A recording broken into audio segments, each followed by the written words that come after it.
کیونکہ کچھ چیزیں مس ہو گئی ہے جو ریکارڈنگ میں نہیں آئی ہے. تو دیکھیے آج بھی اللہ تعالیٰ جنت کی ڈیٹیلز کو مزید ایکسپلین کر رہے ہیں، اور آج کے ورڈ میننگز یہ ہے. متقین مطلب ٹیک لگانے والے لوگ، فرشن بچھونا کو کہتے ہیں، یا کاؤچ یا دیوان صوفے کو کہتے ہیں. بطائن کہتے ہیں اندرونی کور کو یا انر لائننگز کو. استبرق کہتے ہیں سلک کو، ریشم کو. دان کہتے ہیں جو قریبی چیز ہے اس کو دان کہتے ہیں. قاصرات وہ عورتیں جن کی نگاہیں نیچی ہو. طرف ان کا مطلب ہے نگاہیں. اور لم یطمثہن جن کو کسی نے چھویا نہ ہو. انٹچڈ کہتے ہیں نا، تو اسی کا مطلب ہے لم یطمثہن.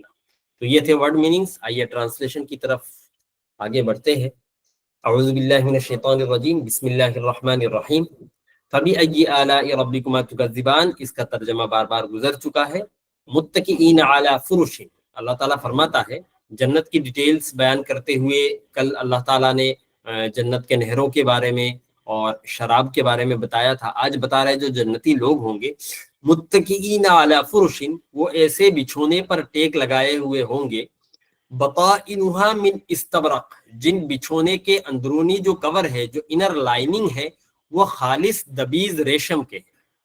وہ جنل جنتینی، اور دونوں باغوں کے جو پھل اور ثمرات ہے، دان وہ قریب ہے، وہ جنتیوں کے ایک دم قریب ہے. فبأي آلاء ربكما تكذبان، تو تم اپنے رب کی کون کون سی نعمتوں کو جھٹلاؤ گے.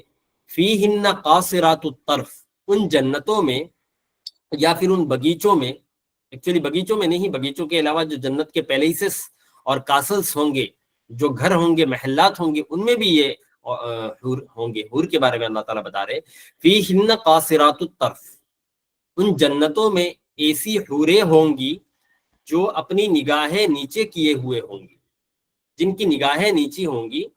لم یطمثہن انس، نہ کسی انسان نے ان کو پہلے ٹچ کیا ہوگا. ولا جان، اور نہ کسی جنات نے ان کو پہلے ٹچ کیا ہوگا. یہ ہے آج کا ٹرانسلیشن. ایک بار دوہرا لیتا ہوں. متکئین علی فرش بطائنہا، جنتی لوگ ایسے بستروں پر اور بچھونوں پر ٹیک لگائے ہوئے ہوں گے جن کا اندرونی کور دبیز ریشم کا ہے، موٹے ریشم کا ہے، اور جن باغات کے پھل جنتی لوگوں کے انتہائی قریب ہے. اور اس میں ایسی حوریں ہوں گی جن کی نگاہیں نیچی ہوں گی، جن کو نہ کسی انسان نے چھویا ہوگا پہلے اور نہ کسی جنات نے. یہ ترجمہ ہے. آج اللہ تعالیٰ جنتیوں کے ڈیٹیلز میں جاتے ہیں کہ جنتی کے کنڈیشنز کیا ہوں گے، کس سچویشن میں ہوں گے.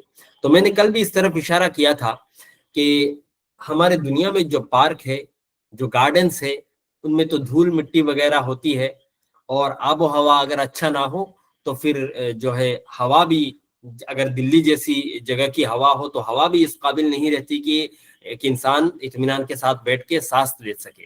دلی کی ہوا اتنی خراب ہو چکی ہے کہ انسان کے لیے سانس لینا بھی نقصان دائق ہو چکا ہے. تو جنت میں ایسا نہیں ہوگا. جنت کے جو پارکس اور گارڈنز ہوں گے اس میں انتہائی صفائی کا خیال رکھا جائے گا، اور انتہائی صاف و شفاف چیزیں ہوں گی. یہاں تک کہ جو جنت کے اندر جو گارڈنز وہ لوگوں کو ملے، جن لوگوں کو ملیں گے، جو دو گارڈنز کے بارے میں میں پچھلے 2 دنوں سے بتا رہا ہوں آپ لوگوں کو. کون سے لوگوں کو؟ جو مقربین نے اپنی پوری زندگی اللہ تعالیٰ سے ڈر کر گزاری ہے، یا پھر غلطی اگر کی بھی ہے تو توبہ کر کے معافی تلافی کرا لی ہے اپنی. تو ان لوگوں کے لیے جو باغات ہوں گے، ان باغات میں وہ ایسے دیوان صوفوں پر بیٹھے ہوئے ہوں گے، یا پھر لیٹے ہوئے ہوں گے، یا پھر دونوں کے بیچ کی حیت اختیار کیے ہوئے ہوں گے، جیسا ہم گاڑی میں سیٹ کو ریکلائن کر کے بیٹھتے ہیں. اور حالت ایسی ہوگی کہ اس کنڈیشن میں بیٹھے ہوئے بھی ان کو پھل توڑنے کے لیے تکلف کرنے کی ضرورت نہیں پڑے گی. یہ جو گھنے گھنے شاخیں ہوں گے درختوں کے، میں نے پہلے بھی بتا دیا آپ لوگوں کو، یہ پھل اتنے زیادہ ہوں گے کہ پھلوں کے وزن کی وجہ سے وہ درختوں کے شاخ زمین کو ٹچ کر رہی ہوں گی، اور انسان کے ہاتھ کے بالکل قریب ہوں گے وہ پھل. اور ایسا بھی ہو سکتا ہے کہ جنتی لوگ اگر لیٹے ہوئے ہیں تو لیٹے ہوئے ہونے کی حالت میں پھل توڑ رہے ہیں، اگر بیٹھے ہوئے ہیں تو بیٹھے ہوئے ہونے کی حالت میں پھل توڑ رہے، اگر کھڑے ہیں تو کھڑے ہو کر توڑ رہے. اور خود توڑیں گے. کیوں؟ اس لیے کہ پیڑ سے خود پھل توڑ کر کھانے کا ایک الگ مزہ ہوتا ہے، اس میں ایک الگ طبیعت میں جو ہے. انجم ہمارا کہہ رہے میری آواز نہیں آ رہی. کیا آپ سبھی لوگوں کو ایسا ایشو فیس کر رہے ہیں آپ لوگ؟ اگر میری آواز آ رہی ہے تو ہم سب صحیح ہے. آئی تھنک ان کا ایشو. اچھا جی، جن کو آواز نہیں آ رہی ہے وہ ایک بار لیو کر کے پھر سے جوائن کرے، انشاءاللہ آ جائے گی. آپ کے وہاں پر نیٹ ورک کا ایشو ہو سکتا ہے. تو دیکھیے ان کو پھل توڑنے کے لیے تکلف کرنے کی ضرورت نہیں ہوگی، وہ پھل انتہائی قریب ہوں گے ان کی. اسی کی طرف اللہ تعالیٰ اشارہ کر رہے ہیں وَجَنَى الْجَنَّتَيْنِ دَانٍ، کہ جنت کے پھل جو ہے یہ دونوں گارڈنز کے جو پھل ہے وہ انتہائی قریب ہوں گے، اور ہلکی ہلکی ہوا چل رہی ہوگی، ایک دم مزیدار ہوا، جس کی وجہ سے شاخیں ہل رہی بھی ہوگی. تو کبھی ہاتھوں کے پاس پھل آ رہے ہیں، کبھی سر کے پاس آ رہے ہیں، کبھی تو جہاں سے چاہیں گے جنتی لوگ جس قدر آرام کے ساتھ وہ پھل توڑنے کی کوشش کریں گے، اسی پوزیشن میں ان کو پھل دستیاب ہوگا، چاہے وہ لیٹے ہوئے ہو، چاہے وہ بیٹھے ہوئے ہو، چاہے وہ درمیانی ہیئت میں ہو، چاہے وہ کھڑے ہو، کسی بھی پوزیشن میں ہو، پھل ان کے اتنے قریب رہیں گے کہ پھل توڑنے کے لیے ان کو مشقت کرنے کی ضرورت ہی نہیں پڑے. یہ تھا مطلب اس آیت کا. اب یہاں پر اللہ تعالیٰ فرما رہے علی فرش بطائنها من استبرق، ایسے کاؤچز پر جنتی لوگ ہوں گے، ایسے دیوان صوفوں پر ہوں گے جن کا اندرونی کور کس کا ہے؟ موٹے ریشم کا. یعنی وہ جو گدے ہوں گے بچھونے پر، اس گدے کا جو اندرونی کور ہے، جیسا کہ تکیے کے اندر جو روئی ہے اس کو کنٹرول کرنے کے لیے جو ایک کور چڑھایا جاتا ہے شیپ دینے کے لیے، وہ تو جنتیوں کے گدوں کے جو شیپ دینے کے لیے جو کپڑا ہوگا وہ بھی موٹے ریشم کا ہوگا. ہمارے یہاں پہ تو عام طور پر جب ہم تکیہ بنواتے ہیں یا تکیہ خریدتے ہیں تو اندرونی کور اتنا اچھی کوالٹی کے کپڑے کا نہیں ہوتا، کیونکہ ہر ایک انسان کو پتا ہے کہ ہم اس پہ نہیں سونے والے ہیں، اس کے اوپر ہم ایک اور کور چڑھانے والے ہیں.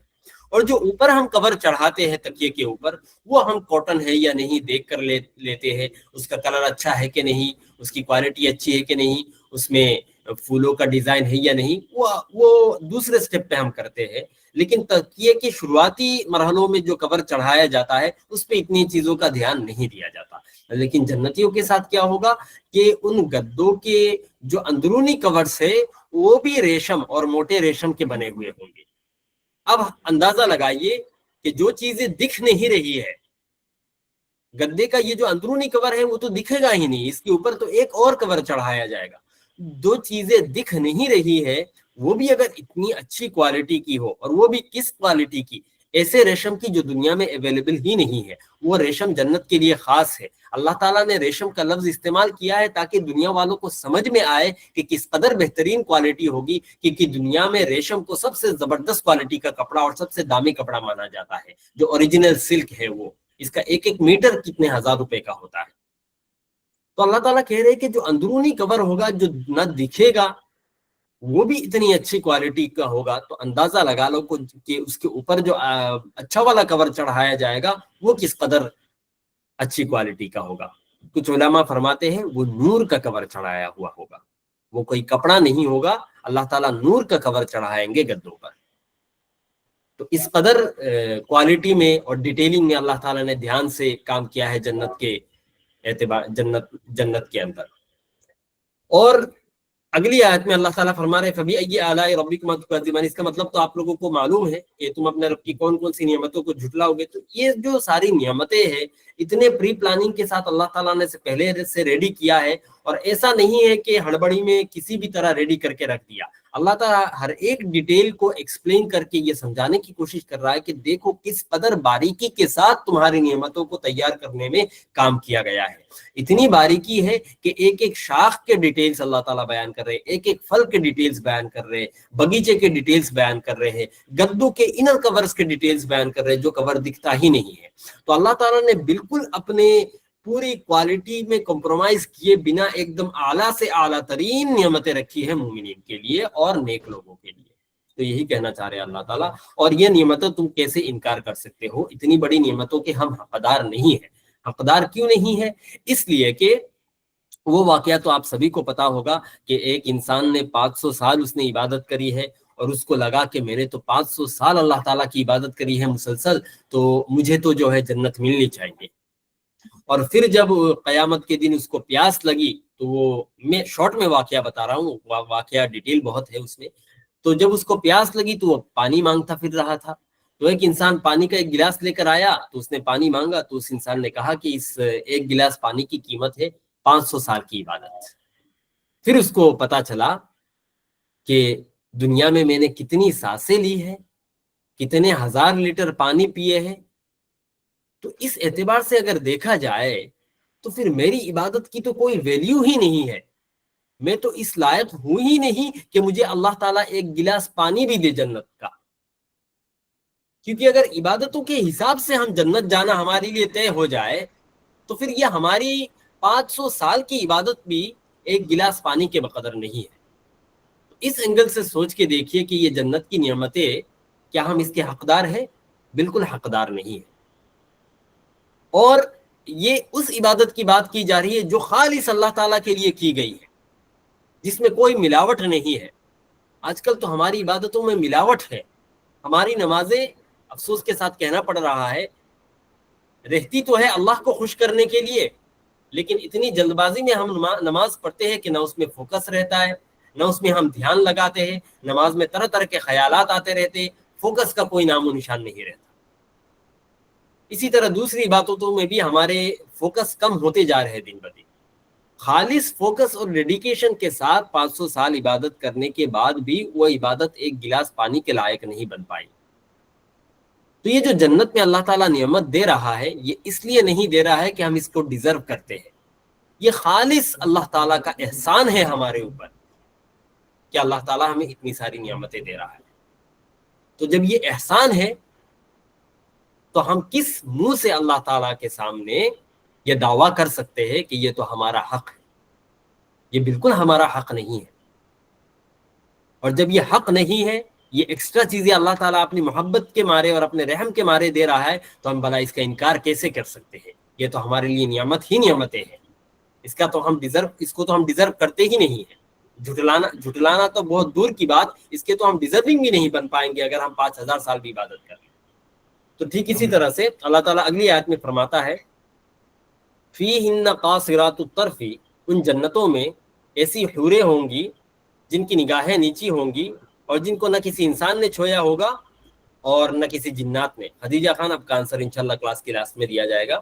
ابھی سوال بچا کے رکھیے، آپ وہاں پر پوچھیے گا جب میں کل کوشچن آنسر کے لیے مائک اوپن کرنے کا موقع دوں گا. تو اللہ تعالیٰ مزید بتا رہا ہے کہ جنت میں ایسی حوریں ہوں گی جن کی نگاہیں نیچی ہوں گی.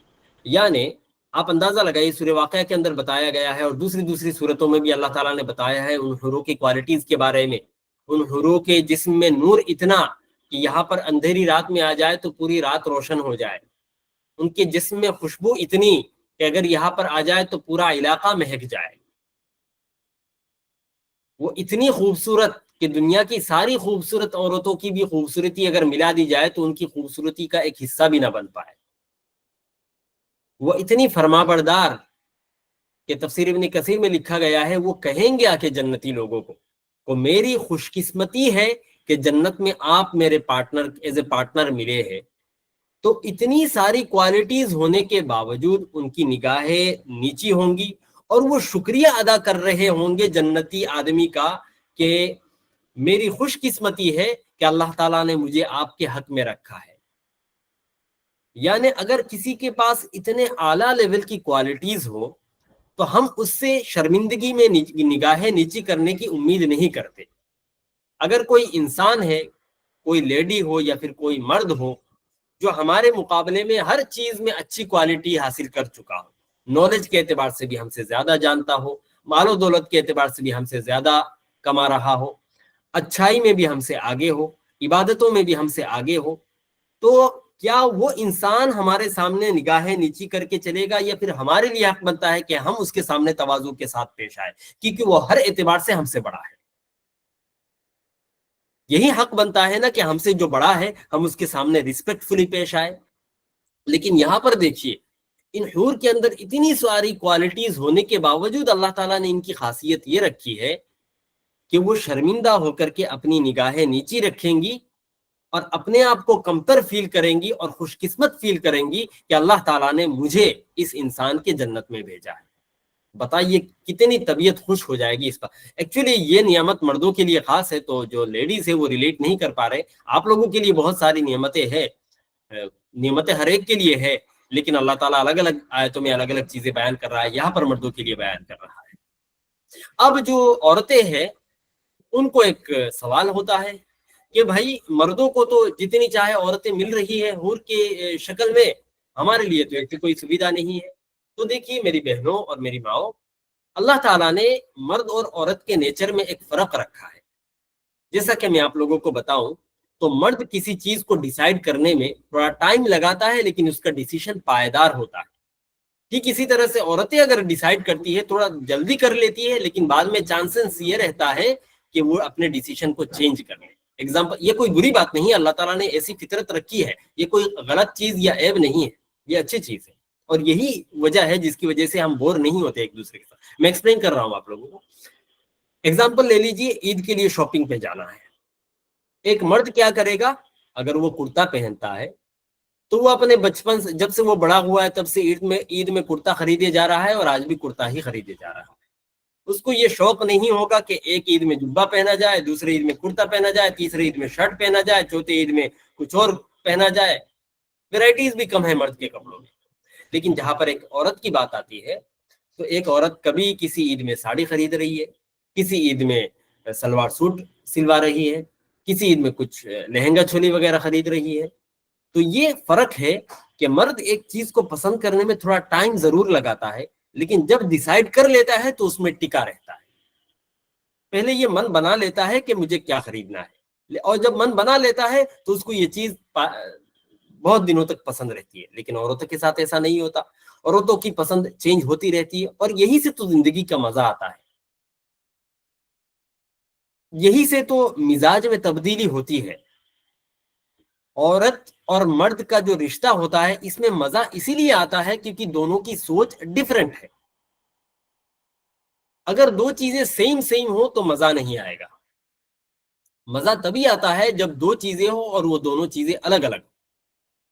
یہ ہماری زندگی کی خوبصورتی ہوتی ہے کہ عورتوں کی چال ڈھال، عورتوں کی سوچنے کا طریقہ اور عورتوں کی کوالٹیز کچھ الگ طرح کی ہوتی ہے اور مردوں کی کوالٹیز کچھ الگ طرح کی ہوتی ہے. اور الگ الگ کوالٹیز ہونے کی باوجود مرد اپنی بیوی کے خاطر ایڈجسٹ کرتا ہے اور خوشی سے ایڈجسٹ کرتا ہے، مجبوری میں نہیں. اور بیوی بھی اپنے شوہر کے خاطر ایڈجسٹ کرتی ہے، خوشی سے کرتی ہے. اور اسی وجہ سے دونوں میں محبت پیدا ہوتی ہے کیونکہ یہ کام یہ دونوں ایک دوسرے کے لیے کر رہے ہوتے، کوئی اور نہیں کر رہا ہوتا ہے. ایک مرد کے لیے اس کی بہن اتنا ایڈجسٹ نہیں کرے گی جتنا اس کی بیوی کر سکتی ہے. ٹھیک اسی طرح سے ایک بیوی کے لیے اس کا شوہر جتنا ایڈجسٹ کر سکتا ہے، اس کے مختلف خیالات ہونے کے باوجود اس کا بھائی اتنا ایڈجسٹ نہیں کر سکتا. اور یہی ایڈجسٹمنٹ ہے جو ہمارے درمیان محبت پیدا کرتی ہے. یہی قربانیاں ہوتی ہے جو ہماری زندگیوں کو بدل دیتی ہے. اور یہی وجہ ہے کہ جب عورتیں لڑکی رہتی ہے شادی سے پہلے، جب اپنے ماں باپ کے گھر میں رہتی ہے تب اس کی سوچ کچھ اور ہوتی ہے. لیکن جب اس کی شادی ہو جاتی ہے اور وہ اپنے شوہر کے ساتھ کچھ سال گزار لیتی ہے تب اس کی سوچ میں تبدیلیاں آنی سٹارٹ ہوتی ہے. ٹھیک اسی طرح سے ایک مرد کی سوچ میں جو سوچ اس کو شادی سے پہلے ہوتی ہے اس کی سوچ میں بھی تبدیلیاں آنی سٹارٹ ہو جاتی ہے. کیوں؟ اس لیے کہ دونوں ایک دوسرے جینڈر کو سمجھ رہے ہوتے ہیں، ایڈجسٹ کر رہے ہوتے ہیں اور زیادہ سمجھدار بن رہے ہوتے ہیں. زیادہ عقل آ رہی ہوتی ہے دونوں انسان کے اندر ایک ہی ساتھ ٹائم بتانے کی وجہ سے. اور یہی تو زندگی کی خوبصورتی ہے کہ ایک عورت جو پہلے صرف ایک نظریے سے سوچتی آئی ہے، پورے 18 سال کی زندگی یا 20-22 سال کی زندگی، شادی سے پہلے کی زندگی، وہ شادی کے بعد اپنے آپ کو دھیرے دھیرے وہ خود کو چینج کرتی ہے شوہر کے حساب سے، اور چینج کر کے ایک نیا روپ دھارن کر لیتی ہے. اور ٹھیک اسی طرح سے شوہر بھی اپنی پرانی شادی سے پہلے والی زندگی سے چینج ہو کر کے اپنے آپ کو بدل کر اپنے عورت کے موافق بنا لیتا ہے. اور یہ چینجز دونوں مشقت اور ناراضگی کے ساتھ نہیں کرتے، خوشی خوشی کرتے ہیں. اور اسی وجہ سے دونوں میں اتنی محبت ہو جاتی ہے کہ دونوں ایک الگ انسان بن جاتے ہیں ایک دوسرے کی صحبت میں رہ کر. یہ ساری باتیں اور ساری ڈیٹیلز بتانے کا مطلب یہ ہے کہ دونوں میں تبدیلی ہونا اور بدلاؤ ہونا کوئی بری بات نہیں ہے. یہ دونوں تبدیلیاں اور یہ دونوں چینجز، بیہیویئر میں چینجز، چال ڈھال میں چینجز، سوچنے کے طریقوں میں چینجز، ڈیسیشن لانے میں چینجز، ٹیسٹ میں چینجز، یہ چینجز ہی وہ چیزیں ہیں جو ہماری زندگی میں ٹویسٹ لے کر آتے ہیں اور ہماری زندگی شادی کے بعد خوبصورت بنتی ہے. ہاں یا نا برادرز اینڈ سسٹرز؟ اگر ایگری کرتے ہیں تو تھمس اپ کیجیے، کیونکہ اس پوائنٹ کے اوپر بیس کرے گا اگلا ڈسکشن. جی بالکل، الحمدللہ آپ لوگ ایگری کر رہے ہیں. جب آپ لوگوں نے یہ بات سمجھ لیا ہے کہ چینجز ہونا کوئی بری بات نہیں ہے، یہ جو عورتوں کی سوچ میں پائیداری نہیں ہے اور مردوں کی سوچ میں پائیداری ہے، عورتیں ڈیسیشن جلدی لیتی ہیں، مرد ڈیسیشن لینے میں ٹائم لگاتا ہے، یہ کوئی بری بات نہیں ہے. اللہ تعالیٰ نے عورتوں کو بنایا ہی ایسے ہے اور مردوں کو بنایا ہی ایسے ہے، اس میں کسی کے اوپر کوئی عیب نہیں ہے. اور یہ ایک نعمت ہے کہ اللہ تعالیٰ نے دونوں کو الگ الگ بنایا ہے. الگ الگ بنانے کی وجہ سے ہی زندگی ایک ساتھ گزارنے میں مزہ آتا ہے، نہیں تو مزہ ہی نہیں آتا اگر دونوں کی صحیح سوچ سیم ہوتی، دونوں کے ڈیسیشن لینے کے طریقے سیم ہوتے. اب جب ہم نے یہ چیز سمجھ لیا کہ مرد اور عورت کے درمیان جو ڈیفرنسز ہے وہ کوئی بری بات نہیں ہے، وہ اچھی بات ہے، تو اب آئیے جانتے ہیں اس چیز کو. ایک دوسرے انسان کی طرف متوجہ ہونا اور اپنے دل کا میلان ہونا، اس میں بھی عورت اور مرد میں ڈیفرنس ہے. میری جو مائیں اور بہنیں ہیں، آپ لوگ ناراض مت ہوئیے گا، آپ لوگوں کو یہ باتیں چبھ سکتی ہے لیکن یہ حقیقت ہے. اللہ تعالیٰ نے مرد کی طبیعت کے اندر عورتوں کی طرف مائل ہونے کا مادہ زیادہ رکھا ہے بمقابل عورتوں کے، کہ ایک عورت اب مرد کی طرف اتنی جلدی مائل نہیں ہوتی جتنی جلدی ایک مرد ایک عورت کو دیکھ کر اس کی طرف مائل ہوتا ہے. اور یہ کوئی بری بات نہیں ہے مرد کے اندر، عورتوں کے لیے وہ بات اپنی جگہ صحیح ہے اور مردوں کے لیے بھی یہ بات اپنی جگہ صحیح ہے. عورت اپنی پوری زندگی یہ پسند کرتی ہے کہ میرے ایک شوہر ہو اور وہ صرف میرے ہی ہو، کسی اور کے نہ ہو. یعنی عورت ایک پارٹنر کو پسند کرتی ہے. لیکن جہاں تک مردوں کی بات آتی ہے تو کبھی کبھار تو مرد ایسے ہوتے ہیں جن کی سوچ یہ ہوتی ہے کہ میری پوری زندگی ایک عورت کے ساتھ گزارے، اور کبھی کبھار مرد یہ بھی سوچتے ہیں کہ مجھے ایک اور عورت بھی پسند آ رہی ہے، مجھے دوسری شادی کرنی چاہیے، جو ناجائز کام نہیں ہے، غلط نہیں ہے. جیسا کہ میں نے پہلے بتایا، یہ ڈیفرنس اللہ تعالیٰ نے فطرت میں دیا ہوا ہے کہ مردوں کو ایک سے زیادہ بھی عورتیں پسند آتی ہے، لیکن جب عورتوں کی بات آتی ہے تو وہ ایک کے ساتھ وفادار رہنا پسند کرتی ہے اور وہ ایک کے ساتھ اپنی پوری زندگی بتانا پسند کرتی ہے. لیکن اس سے یہ بات غلط ثابت نہیں ہوتی کہ مرد دو عورتوں کے ساتھ زندگی بتانا پسند کرتا ہے. جی نہیں، مرد اگر دوسری شادی کرتا بھی ہے تو اس کا مطلب یہ نہیں کہ وہ اپنی پہلی بیوی کو بھلا دیتا ہے یا پھر اس کے ساتھ زندگی گزارنا چھوڑ دیتا ہے. اگر کسی نے جائز طریقے سے دوسرا نکاح کیا ہے تو آپ ان کا جائزہ لے سکتے ہیں، جو اچھے سے اپنی فیملی کو مینٹین کیے جا رہے ہیں، دونوں کے ساتھ اس مرد کی محبت رہتی ہے. اور مرد کی طبیعت میں ایسی فطرت اللہ نے رکھی ہے کہ مرد کی محبت بڑھتی ہے، بڑھ کر کم ہوتی نہیں ہے، لیکن عورت کی محبت ایک جگہ جمع رہتی ہے، بڑھتی نہیں ہے. سمجھ میں آ رہی بات یا میں زیادہ مشکل بتا رہا ہوں؟ اگر سمجھ میں آ رہی ہے تو بتائیے، تھمس اپ کیجیے. جی جزاکم اللہ. ہماری لیڈیز کی طرف سے تھمس اپ کم آ رہے ہیں، کوئی بات نہیں، آپ لوگ آئندہ کلاسز میں تھمس اپ زیادہ دیں گے انشاءاللہ. تو ٹھیک ہے، اب اس کانسیپٹ کو سمجھیے. مرد کی محبت بڑھتی ہے لیکن کم نہیں ہوتی. ٹھیک اسی طرح سے عورت کی محبت بڑھتی نہیں ہے، ایک جگہ جمی ہوئی رہتی ہے اور کم بھی نہیں ہوتی. یہی وجہ ہے کہ مرد کو اللہ تعالیٰ نے ایک گھر کا ذمہ دار بنایا ہے، عورت کو بنایا نہیں ہے. کیونکہ مرد ایسی ذات ہے جس کی فطرت میں یہ چیز ہے کہ وہ جس طرح اپنی بیوی سے محبت کرتا ہے، اپنی بیوی کی محبت کو کم کیے بغیر وہ اپنی ماں سے بھی محبت کر سکتا ہے. اپنی ماں کی محبت میں کمپرومائز کیے بغیر وہ اپنی بہن سے بھی محبت کر سکتا ہے. اپنی بہن کی محبت میں کمپرومائز کیے بغیر وہ اپنے بھائی سے بھی محبت کر سکتا ہے. یہ خاصیت ہے مردوں کی. لیکن جہاں تک بیوی کا سوال آتا ہے تو وہ اپنے ماں باپ کو سب سے زیادہ محبت کرتے ہیں، لیکن جب زندگی ایک ساتھ شوہر کے ساتھ گزر رہی ہوتی ہے اور بچے پیدا ہو جاتے ہیں اور ایک لمبا وقت گزر جاتا ہے، اور جب عورتوں کو یہ بات سمجھ میں آتی ہے کہ میری پوری زندگی کی ذمہ داری اکیلا یہ مرد اٹھا رہا ہے، تب عورتوں کے اندر کی جو محبت کا رجحان ہے وہ دھیرے دھیرے ہسبینڈ کی طرف شفٹ ہوتا رہتا ہے، یہاں تک کہ موت سے پہلے تک ان کی محبت زیادہ کس کے ساتھ ہو جاتی ہے؟ ہسبینڈ کے ساتھ ہو جاتی ہے بمقابل ماں باپ کے. ہاں یا نا لیڈیز؟ آپ لوگ اگر میں سچ بول رہا ہوں تو تھمس اپ کیجیے کہ لیڈیز کی جو محبت ہے وہ دھیرے دھیرے بڑھتے شوہر کے ساتھ زیادہ ہو جاتی ہے. تو یہ خاصیت ہے دونوں کی الگ الگ، کہ مرد کی محبت اگرچہ بڑھتی ہے لیکن مرد محبت میں کمپرومائز بالکل نہیں کرتا. اگر وہ بہن سے محبت کرتا ہے اس کا مطلب نہیں ہے کہ وہ بیوی کی محبت میں کمپرومائز کرے گا یا پھر بھائی کی محبت میں کمپرومائز کرے گا یا پھر ماں کی محبت میں کمپرومائز کرے گا. لیکن وہاں پر اگر لیڈیز کی بات کی جائے تو وہ مردوں سے زیادہ محبت کرتے ہیں، ان کی محبت بڑھتی نہیں ہے لیکن کمپرومائز تھوڑا بہت آتا ہے. اور یہ کمپرومائز کوئی غلط بات نہیں ہے. ایک عورت اگر اپنی ہسبینڈ کو سب سے زیادہ پیار کر رہی ہے تو یہ ثواب کا کام ہے، یہ ایکسپیکٹڈ ہے اور یہ ہونا بھی چاہیے. حضور علیہ السلام نے بھی حدیث میں بتایا ہے ایسی باتیں. تو یہ سمجھ میں آ گیا دونوں کے مزاج میں فرق محبت کے اعتبار سے. اب آتے ہیں تھوڑے حوروں کی باتوں پر.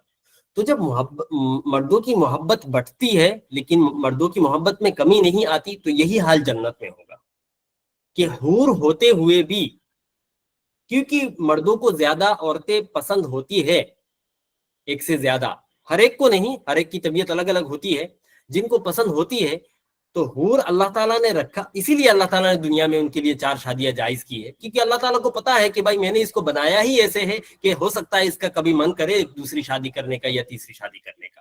تو اللہ تعالیٰ نے یہ جائز کیا ہی اس لیے ہے کیونکہ اس کی محبت بڑھنے کے باوجود اس میں کمپرومائز نہیں کرتا.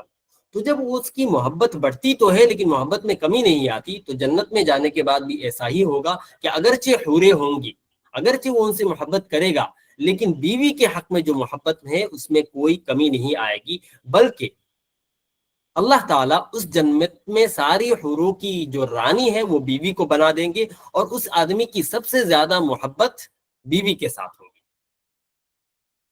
اور حور کی جو خوبصورتی بیان کی گئی ہے کہ موٹی موٹی آنکھیں ہوں گی، کیونکہ بڑی بڑی آنکھیں والی جو عورتیں ہوتی ہیں وہ زیادہ خوبصورت ہوتی ہے، جن کی ہونٹ باریک ہو وہ زیادہ خوبصورت دکھتی ہے، کمر پتلی ہو تو زیادہ خوبصورت دکھتی ہے. تو یہ ساری چیزیں ایسے فحش باتیں میں نہیں کر رہا ہوں، گندی باتیں میں نہیں کر رہا ہوں، کیونکہ اللہ تعالیٰ نے قرآن پاک میں بتایا ہے، سورہ واقعہ کے اندر اور دوسری صورتیں کے اندر، اور بالکل ایسے الفاظ میں بتایا ہے کہ ان کی آنکھیں بڑی ہوں گی، ان کی کمر پتلی ہوں گی. اور یہ اس لیے بتایا ہے کیونکہ یہی وہ چیزیں ہیں جو عورت کو خوبصورت بناتی ہے. ایک عورت کے اندر یہ چیزیں ہونا اس کی خوبصورتی کو درشاتا ہے. اور یہ خوبصورتی بیان کرنے کے بعد حدیث شریف میں آتا ہے کہ ایک حور کے مقابلے میں اس کی جو بیوی ہوگی جنت کے اندر، وہ حور کے مقابلے میں 70 گنا زیادہ خوبصورت ہوگی. پہلی بار جب وہ انسان اپنی بیوی کو جنت میں دیکھے گا تو 40 یا 70 سال کے لیے وہ بے ہوش ہی ہو جائے گا. اندازہ لگائیے میری ماں اور بہنوں کہ آپ لوگوں کو کتنی خوبصورتی دی جائے گی. جن حوروں کے بارے میں یہ بتایا جا رہا ہے کہ وہ اگر کسی علاقے میں آ جائے تو ان کی خوشبو سے پورا علاقہ مہک جائے، ان کے نور سے پورا علاقہ روشن ہو جائے. اگر حوروں میں یہ کیفیت ہے تو اس سے 70 گنا زیادہ جو خوبصورتی آپ لوگوں کو دی جائے گی جنت کے اندر، اس کا آئیڈیا لگائیے اور اندازہ لگائیے. اور اسی کا آئیڈیا لگانے کے لیے فرما دیا گیا ہے کہ مرد جب پہلی بار اپنی بیوی کو دیکھے گا تو 40 یا 70، اس میں مجھے تھوڑا ڈاؤٹ ہے، اس ٹائم کے لیے 40 یا 70 برس کے لیے وہ انسان بے ہوش ہو جائے گا، اتنی خوبصورت ہوگی اس کی عورت. اور کیونکہ عورتوں کو ایک ہی ہسبینڈ پسند ہے، ایک ہی سے وہ محبت کو ٹکائے رکھتی ہے، اس وجہ سے عورتوں کے لیے اس کے ہسبینڈ کو ہی بادشاہ بنایا جائے گا جنت کے اندر. اور ساری پاورز ایک انسان کی بیوی یعنی رانی کے پاس ہوگی حوروں کو چلانے کا، اور باقی ساری جو پاور ایک رانی کے پاس جو پاور ہوتی ہے، اور اس کے ہسبینڈ کو اس جنت کا بادشاہ بنایا جائے گا. اور ایک عورت کے لیے ایک، آپ لوگ جو لیڈیز ہیں وہ دھیان سے سنیے، کیا آپ لوگوں کو یہ بات زیادہ اچھی لگتی ہے کہ کبھی اگر کوئی رشتہ دار اکٹھے ہو جائے اور جمع ہو جائے تو آپ کی کوئی تعریف کرے، اس میں آپ کو زیادہ خوشی ہوتی ہے، یا آپ کے ہسبینڈ کی کوئی تعریف کرے تو زیادہ خوشی ہوتی ہے؟ بتائیے، فرسٹ یا سیکنڈ؟ اگر سیکنڈ آپشن تو 2 بتائیے، کیونکہ میں بھی شادی شدہ ہوں. میرا جو ایکسپیرینس ہے وہ یہ ہے کہ میری جو بیوی ہے وہ اپنی تعریف سے زیادہ میری تعریف سے خوش ہوتی ہے. اگر کوئی میری تعریف کرتا ہے تو وہ بہت زیادہ خوش ہوتی ہے. کیوں؟ اس لیے کہ عورتیں اپنے لائف پارٹنر مانتی ہیں اپنے ہسبینڈوں کو. جس طرح عورتیں ہسبینڈ کی تعریف سے خوش ہوتی ہے، ٹھیک اسی طرح سے کسی عورت کے سامنے اس کی تعریف نہ کر کے اگر اس کے باپ کی تعریف کی جائے تو وہ بہت زیادہ خوش ہوتی ہے کمپیریزن ٹو اپنی تعریف. اگر کسی عورت کے سامنے اس کی تعریف کی جائے اور کوئی دوسرا انسان اس کے باپ کی تعریف کرے تو وہ جو باپ کی تعریف کر رہا ہے اس کو زیادہ غور سے سنے گی. یہ عورتوں کی خاصیت ہے. تو جب عورتیں دیکھے گی کہ میرا ہسبینڈ اس جنت کا بادشاہ ہے اور میں اس بادشاہ کی بیوی ہوں، تو وہ عورت اس بات سے بہت زیادہ خوش ہوگی کمپیریزن ٹو اس بات سے کہ اس عورت کو زیادہ پاور دیا جائے. عورت کے پاس زیادہ پاور ہو، زیادہ اتھارٹی ہو، یہ عورت کو زیادہ پسند نہیں. عورت کو زیادہ پسند یہ بات آتی ہے کہ میرے ہسبینڈ جو ہے وہ پرووائڈر ہو، میرے ہسبینڈ کے پاس زیادہ پاور ہو، میرے ہسبینڈ کا دبدبہ چلے ہر جگہ. تو دیکھیے ابھی مزاجیت سے واقف ہو گئے نا آپ لوگ کہ کیا کانسیپٹ ہے، ڈفرینسز ہے مردوں اور عورتوں کی تخلیق میں، اور وہ دونوں ڈفرینسز کس طرح سے خوبصورتی لاتی ہے ہمارے زندگی میں. تو اسی وجہ سے مردوں کے لیے حور ہونا کوئی بری بات نہیں ہے، کیونکہ اگرچہ حور ہوں گی لیکن ان کی محبت بٹنے کے بعد بھی ان کی بیوی کے ساتھ کم نہیں ہوگی. اور عورتوں کے لیے 70 حور لڑکے نہیں رکھے گئے، کیونکہ عورتیں یہ پسند کرتی ہی نہیں ہے. عورت اپنی محبت ایک جگہ ٹکائے رکھنا پسند کرتی ہے، اس وجہ سے ان کے لیے ہسبینڈ ایک ہی رکھا گیا ہے. سمجھ میں آ گئی بات بردرس اینڈ سسٹرز؟ جو سسٹرز ہیں اگر آپ لوگ اطمینان ہوئے ہیں میرے ایکسپلینیشن سے تو تھمس اپ کیجئے. کیا آپ کو ابھی لگتا ہے کہ یہ حور دے کر ناانصافی کر دیا اللہ تعالیٰ نے آپ لوگوں کے ساتھ؟ اگر آپ کو ابھی لگتا ہے تو نو کہیے، میسج باکس کے اندر کہیے جی نہیں جی مجھے لگتا ہے ناانصافی ہو گئی، میں انشاءاللہ اور ایکسپلین کروں گا. اور مجھے نہیں لگتا ہے کہ آپ لوگوں کو لگے گا کہ ناانصافی ہوئی، کیونکہ عورتوں کے مزاج کے اعتبار سے جو چیزیں انہیں پسند آتی ہے وہی ان کو پرووائڈ کری گئی ہے جنت میں، اور مردوں کی مزاج کے حساب سے جو چیزیں انہیں پسند آتی ہے وہ چیزیں ان کو پرووائڈ کری گئی ہے جنت میں. جزاکم اللہ جزاکم اللہ. تو اس وجہ سے یہ کانسیپٹ تو کلیئر ہو گیا کہ حور ہونا کوئی بری بات نہیں ہے ایک عورت ہونے کے نظریے سے، کیونکہ ایک مرد کے مزاج کا خیال رکھتے ہوئے حوروں کو پرووائڈ کیا گیا ہے جنت میں، اور ایک عورت کے مزاج کی رعایت کرتے ہوئے عورت کو رانی بنایا گیا اور اس کے ہسبینڈ کو بادشاہ بنایا گیا، کیونکہ وہ اس سے زیادہ خوش ہوتی ہے. تو آئیے ترجمہ کرتے ہیں. فیہن قاصرات الطرف. اچھا قاصرات الطرف، اچھا یہ بعد میں انشاءاللہ ایکسپلین کریں گے. فیہن قاصرات الطرف، وہ حور ان جنتوں میں ایسے حوریں ہوں گی جن کی نگاہیں نیچی ہوں گی. لم یطمثن انس قبلہم ولا جان، اس ٹکڑے کا ایکسپلینیشن رہ گیا. لم یطمثن انس قبلہم ولا جان کا مطلب یہ ہے کہ نہ کسی جنات نے ان کو پہلے چھویا ہے نہ کسی انسان نے، یعنی بالکل انٹچڈ بیوٹی ہوں گی وہ حوریں. ان حوروں کو کسی نے نہیں چھویا ہوگا، لیکن وہ جو بیوی ہے اس کو تو اس کے ہسبینڈ نے دنیا میں ٹچ کیا ہوا ہے، تو اس کے لیے اس بیوی کے لیے یہ لائن استعمال نہیں کیا جائے گا. اگرچہ ان کو جنت میں ڈالنے سے پہلے بالکل باقرہ اور ورجن بنا دیا جائے گا، بالکل کنواری بنا دی جائے گی ہر بیوی کو، لیکن پھر بھی دنیا میں تو انہوں نے سیکشول انٹیمیسی میں اور فزیکل کنیکشن میں آئے ہیں ہسبینڈ کے ساتھ. اس وجہ سے اس آیت سے بیوی کی طرف اشارہ نہیں ہے، حوروں کی طرف اشارہ ہے کہ کبھی بھی ان حوروں کو ٹچ نہیں کیا گیا. لیکن ان حوروں کو ٹچ نہ کرنے کے باوجود بھی اس ہسبینڈ کا دل کا میلان جنت میں جانے کے بعد ان حوروں سے زیادہ اپنی بیوی کی طرف رہے گا اور رہنے والا ہے. اب بات آتی ہے سیکشول انٹیمیسی کی اور فزیکل کنیکشن کی. جو سیکشول انٹیمیسی کا کانسیپٹ ہے جنت میں جانے کے بعد کہ مرد اپنے حوروں کے ساتھ فزیکل ہوں گے، کیا اس میں اس بیوی کو برا لگے گا؟ آئیے میں بتاتا ہوں آپ لوگوں کو. ٹھیک اسی طرح سے جس طرح سے میں نے ابھی تک سمجھایا کہ مرد اور عورت کے مزاج کو اللہ تعالیٰ نے ڈیفرنٹ رکھا ہے، تو ٹھیک اسی طرح سے دنیا میں بھی مردوں کا فزیکل کنیکشن کی طرف میلان زیادہ ہوتا ہے بمقابل عورتوں کے. اور یہ وہی انسان بتا سکتا ہے جو شادی شدہ ہو، ایکسپیرینسڈ ہو. اور الحمدللہ میری شادی کے 4 سال ہو چکے ہیں، 5 سال پورا ہونے کو ہے. تو یہ ایک مزاج میں میلان اور ایک کنیکشن رہتا ہے کہ مرد ذات جو ہے وہ زیادہ فزیکل کنیکشن کو پریفر کرتے ہیں، اور وہیں پر عورتیں جو ہیں فزیکل کنیکشن کے مقابلے میں ایموشنل کنیکشن کو زیادہ پریفر کرتے ہیں. یہ میں یہاں پر بیٹھ کے آپ کو بتا رہا ہوں، آپ یوٹیوب میں سرچ کر لیجئے گا. بہت بڑے بڑے ڈاکٹروں نے اور کاؤنسلرز نے اور مینٹل ایشوز کو سالو کرنے والے لوگوں نے اور سائیکولوجسٹ نے یہ کانسیپٹ آلریڈی بتا کے رکھا ہوا ہے. بہت ساری ریلز آپ کو دیکھنے کو مل جائیں گی اس بارے میں کہ مردوں کا فزیکل انٹیمیسی کی طرف میلان زیادہ رہتا ہے، اور عورتوں کا فزیکل انٹیمیسی کے مقابلے میں جو ایموشنل کنیکشن ہے اس کو سٹرونگ کرنے کا میلان زیادہ رہتا ہے. مرد کے ساتھ کچھ ایشو ہو جائے تو وہ اس کو موو آن کرنا چاہتے، اس کو ڈسکس نہیں کرنا چاہتا، لیکن عورتوں کے ساتھ کچھ ایشو ہو جائے تو وہ موو آن نہیں کرنا چاہتی. وہ چاہتی ہے کہ یہ چیزیں ڈسکس کرے، میں اپنے ہسبینڈ کے ساتھ ڈسکس کروں، میرے ہسبینڈ مجھے بس سنے اور کچھ کرنے کی ضرورت نہیں ہے اسے. اور وہیں پر مرد کو کچھ ہوتا ہے تو وہ کچھ بتاتا نہیں ہے، کیونکہ اس کو کسی کو سنانا پسند نہیں ہے. تو یہ دونوں الگ الگ کوالٹیز اللہ تعالیٰ نے مرد اور عورتوں میں رکھی ہے. اسی وجہ سے مرد کو چاہیے کہ اپنی عورتوں کی بات، اپنی بیوی کی بات سنے، اور عورت کو کیونکہ پتا ہے کہ مرد کچھ بتاتا نہیں ہے تو اسی حساب سے اپنے آپ کو ڈھال لے اس سچویشن کی. سمجھ میں آ رہی نا بات آپ لوگوں کو؟ جی جزاک اللہ. تو جب یہ بات ہے مردوں اور عورتوں میں کہ عورتیں ایموشنلی کنیکشن کو زیادہ پریفر کرتی ہے سیکشول کنیکشن اور فزیکل کنیکشن کے مقابلے میں، لیکن وہیں پر مرد جو ہے ایموشنل کنیکشن سے زیادہ سیکشول انٹیمیسی سے ان کا پیار بڑھتا ہے. تو اس وجہ سے یہ جو سیکشول انٹیمیسی کا کانسیپٹ ہے اور فزیکل کنیکشن کا کانسیپٹ ہے، وہ جنت میں جانے کے بعد بھی مرد حضرات کو فزیکل کنیکشن بنانے کا زیادہ من ہوگا، وہیں پر عورتیں جو ہے ان کو تو کم من ہوتا ہے. اس وجہ سے اگر یوں کہہ دیا جائے کہ مرد جب بھی جنت میں جانے کے بعد فزیکل کنیکشن کرنے کی کوشش کرے، فزیکل ریلیشن کرنے کی کوشش کرے، تب وہ اپنی بیوی سے کرے، تو کبھی ایسا بھی ہو سکتا ہے کہ جنت میں جانے کے بعد بیوی کا من نہ ہو اور مرد کا من ہو جائے. ہاں یا نا بردرس اینڈ سسٹرس؟ تھمس اپ کیجیے اگر آپ لوگ ایگری کرتے ہیں.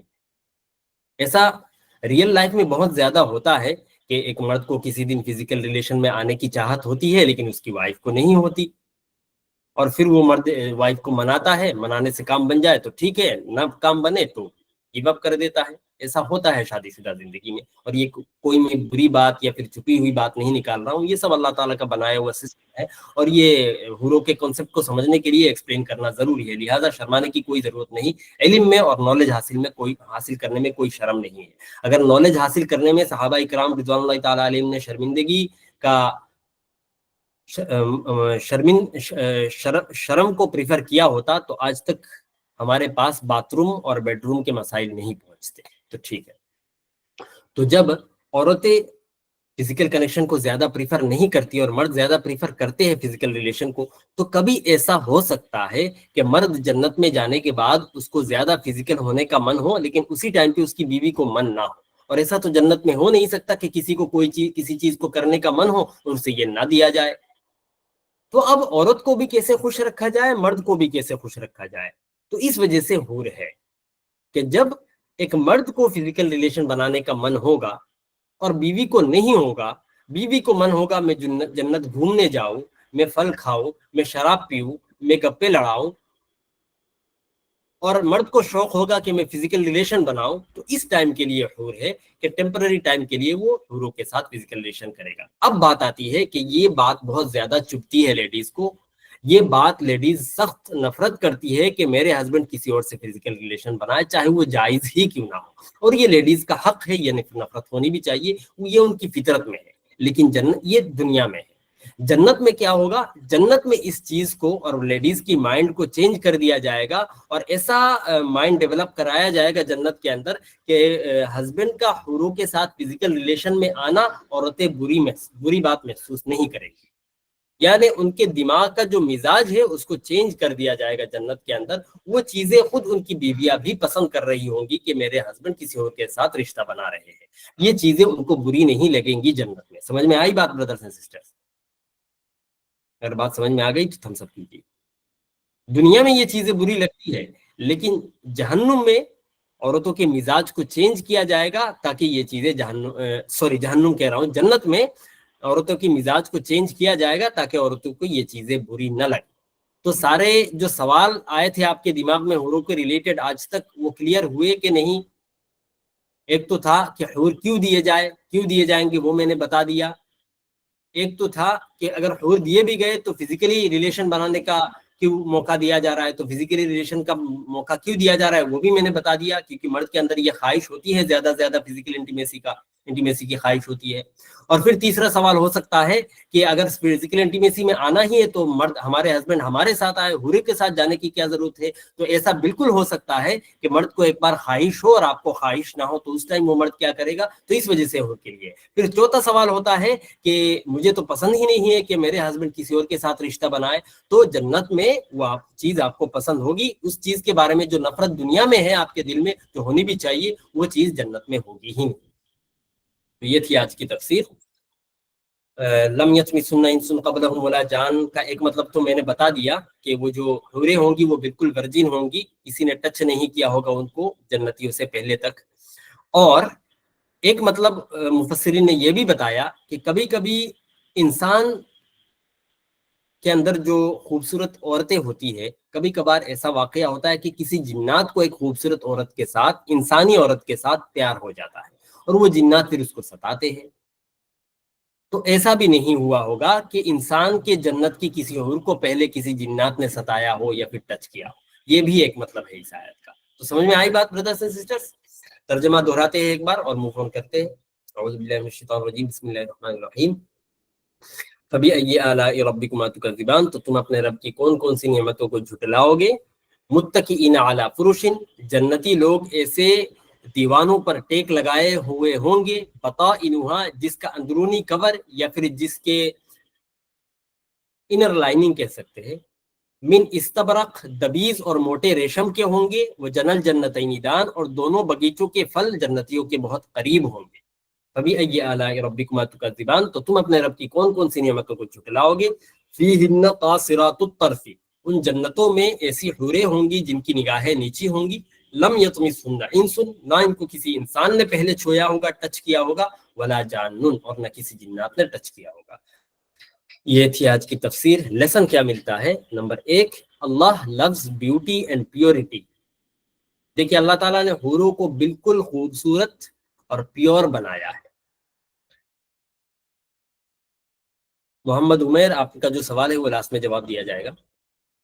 اللہ تعالیٰ نے حوروں کو، اگرچہ اللہ تعالیٰ نے دنیا میں دونوں طرح کی مخلوقات بنائی ہے، مرد اور عورت دونوں میں، خوبصورت مرد بھی ہے اور خوبصورت نہ دکھنے والے مرد بھی ہے. یہ اللہ تعالیٰ کی خواہش ہے، جس طرح اللہ تعالیٰ کو پسند ہوا اس طرح سے اللہ تعالیٰ نے بنایا. ٹھیک اسی طرح سے عورتوں کو بھی اللہ تعالیٰ نے خوبصورت بنایا ہے، اور کچھ ایسی عورتیں بھی ہیں جو دیکھنے میں خوبصورت نہیں ہیں. اور یہ بری بات نہیں ہے، اس پر کسی کا کنٹرول نہیں ہے. کسی انسان کو یہ اختیار نہیں ہوتا پیدا ہونے سے پہلے کہ وہ اپنے آپ کو خوبصورت طریقے سے پیدا کرے. یہ اللہ کے کنٹرول میں ہے، اس لیے اللہ تعالیٰ نے جیسا بھی بنایا ہے اس پر اللہ تعالیٰ کا شکریہ ادا کرنا ہے. اب بات آتی ہے حوروں کی، کہ اللہ تعالیٰ نے حوروں کو سب کو خوبصورت بنایا ہے. اگرچہ اللہ تعالیٰ کی نظر میں خوبصورت اور بنا خوبصورت دونوں انسان کے درجے برابر ہے. اللہ تعالیٰ کے وہاں انسان خوبصورت ہونے کی وجہ سے اس کو جنت دے دی جائے گی اور بدصورت ہونے کی وجہ سے اس کو جہنم میں دھکیل دیا جائے گا، ایسا بالکل نہیں ہوگا. جو ہوگا وہ عمل کے حساب سے ہوگا. لیکن جب اللہ تعالیٰ نے حوروں کو بنایا ایک نعمت کے طور پر، تو ان کو خوبصورت بنایا. تو اس کا مطلب یہ ہے کہ اللہ تعالیٰ خوبصورتی کو، اور ان کو پیور بنایا، ورجن بنایا. اس کا مطلب اللہ تعالیٰ خوبصورتی کو اور پیورٹی کو پسند کرتا ہے، تبھی تو اس کو ایز اے بلیسنگ حور کو خوبصورت اور پیور بنایا. سمجھ میں آئی بات؟ اگر سمجھ میں آ گئی تو ہم سب کیجیے جی. اگرچہ اللہ تعالیٰ کی نظر میں دونوں انسان برابر ہے، چاہے وہ خوبصورت ہو چاہے وہ خوبصورت نہ ہو، لیکن اللہ تعالیٰ خوبصورتی کو زیادہ پسند کرتے ہیں. اسی وجہ سے جو ریوارڈ دے رہے ہیں جنت میں، اس کو خوبصورت بنایا. تو اس سے یہ پتا چلتا ہے کہ ہمیں بھی اپنی زندگی میں خوبصورتی اور پیورٹی اپلائی کرنا چاہیے، کیونکہ یہ دونوں چیزیں اللہ تعالیٰ کو پسند ہے. اگر ہم خوبصورت ہیں تو ماشاءاللہ اس کو مینٹین کریں، اور اگر خوبصورت نہیں ہے تو خوبصورت بننے کی کوشش کریں، شکل کے اعتبار سے بھی اور کریکٹر کے اعتبار سے بھی. شکل کے اعتبار سے کیا مطلب یہ ہے کہ اگر کسی کو لگتا ہے کہ میں اگر تھوڑا فیس واش یوز کروں گا تو تھوڑا اچھا دکھتا ہوں، فلاں کریم یوز کرنے کے بعد میں تھوڑا اچھا لگتا ہوں، فلاں کلر کا کپڑا پہننے کے بعد میں تھوڑا زیادہ اچھا لگتا ہوں، ویسے تو میں کالا ہوں لیکن سفید کپڑا پہننے کے بعد میں تھوڑا اچھا دکھتا ہوں. تو یہ سب چیزوں میں کوئی منع نہیں ہے، اپنے آپ کو خوبصورت کرنے کی بالکل اجازت ہے. ٹھیک اسی طرح سے اپنے آپ کو پیور رکھنے کی بہت زیادہ ضرورت ہے، جو اس زمانے میں انتہائی ضروری ہے. آج کل کے جو نوجوان بچے اور بچیاں ہیں، اسکول لائف میں ہی ایسے ریلیشنز میں آ جاتی ہے یا آ جاتے ہیں، جس کی وجہ سے پیورٹی ختم ہو جاتی ہے. یہ میں حقیقت بتا رہا ہوں، اور اس میں کوئی دو رائے نہیں ہونی چاہیے. ماحول اتنا خراب ہے آج کل. اس موبائل فون نے ان چیزوں کو اور زیادہ ایڈوانس کر دیا ہے. بچوں کو بچپن میں ہی موبائل جو ہے چالاک بنا لیتا ہے. تو اس وجہ سے ان چیزوں کی رعایت کرنا اپنی زندگی میں بہت زیادہ ضروری ہے، کہ ہمارے ہر ایک کام، ہمارے کریکٹر، ہماری شکل میں ہم خوبصورتی اپنائیں، اور ہمارے کریکٹر کے اندر ہم پیورٹی لائیں. سمجھ میں آئی بات؟ اگر سمجھ میں آ گئی بات تو ہم سب کیجیے. جو دوسرا لیسن ہے اس سبق میں وہ یہ ہے، horses despite their many qualities remain humble. دیکھیے حوروں کو اللہ تعالیٰ نے کتنی کوالٹیز دی ہے. ان کو سب سے خوبصورت بنایا، ان کو اتنا مہکدار بنایا، اتنی نور والی بنایا. اس کے بعد بھی وہ ہمبل رہیں گی، اور اپنے جنتی جو ساتھی ہیں ان کو جا کر کہیں گی کہ میری خوش قسمتی ہے کہ اللہ تعالیٰ نے مجھے آپ کے جنت میں دیا ہے. تو اتنی کوالٹیز ہونے کے بعد بھی ہمبلنس جو ہے اللہ تعالیٰ نے حوروں کے اندر رکھا ہے، اس سے اس کی طرف اشارہ بھی ہے کہ ہمارے اندر بھی کتنی اچھی کوالٹیز آ جائے، ہمیں کبھی گھمنڈ نہیں کرنا چاہیے، ہمیں ہمیشہ ہمبلنس اختیار کرنا چاہیے، چاہے ہمارے پاس نالج کسی سے زیادہ ہو، چاہے ہمارے پاس مال و دولت کسی سے زیادہ ہو، چاہے ہمارے پریوار میں لوگ کسی کے پریوار سے زیادہ ہو، کسی بھی چیز میں ہمیں گھمنڈ کرنے کی اجازت نہیں ہے۔ گھمنڈ کرنا بہت زیادہ بری بات ہے۔ ایک دن اور میں بتا چکا ہوں کہ تکبر اللہ تعالیٰ کی چادر ہے، جو اس میں کھینچا تانی کرے گا وہ ہلاک اور برباد ہو جائے گا، وہ دنیا میں ہی ہلاک اور برباد ہو جائے گا، آخرت آنے کی ضرورت نہیں پڑے گی۔ تو حورس despite their many qualities remain humble. Likewise true greatness، یعنی ایک انسان اگر اپنے آپ کو بڑا بنانا چاہتا ہے تو وہ ہیوملٹی میں بڑا بن سکتا ہے، ہمبلنس میں بڑا بن سکتا ہے۔ تکبر کر کے اور گھمنڈ کر کے کوئی بڑا نہیں بن سکتا، بلکہ اس کے لیے لوگوں کے دلوں میں نفرت آ سکتی ہے اور اللہ تعالیٰ کی نظر میں بھی وہ گرتا رہے گا۔ سمجھ میں آئی بات برادرز اینڈ سسٹرز؟ آج کی کلاس جی آئیے ٹیک اوے ورڈز کی طرف آگے بڑھتے ہیں۔ پیورٹی اینڈ ہمبلنس، یہ دو ہی ورڈز ہے آج، اور جتنے دن ہم اور کلاسز کریں گے اس میں لیسنز کم ہوتے جائیں گے، کیونکہ یہ جنت کا ہی ڈسکشن چلتا رہے گا۔ کوئی نیا ڈسکشن اگر آتا تو پھر نئے نئے لیسن سیکھنے کو ملتے، یہ جنت کا ہی ڈسکشن چلے گا کچھ دن، ٹاپک چلے گا کچھ دن، اس وجہ سے اتنے امپورٹنٹ لیسنز نہیں آئیں گے، لیکن جو باریک ڈیٹیلڈ لیسنز آئیں گے وہ بہت ضروری۔ کوئی سوال کرنا چاہتا ہے؟ کچھ جو سوال پہلے میسج باکس میں کیا جا چکا ہے اس کا آنسر پہلے کر دیتا ہوں، پہلے میں ریکارڈنگ آف کر لیتا ہوں۔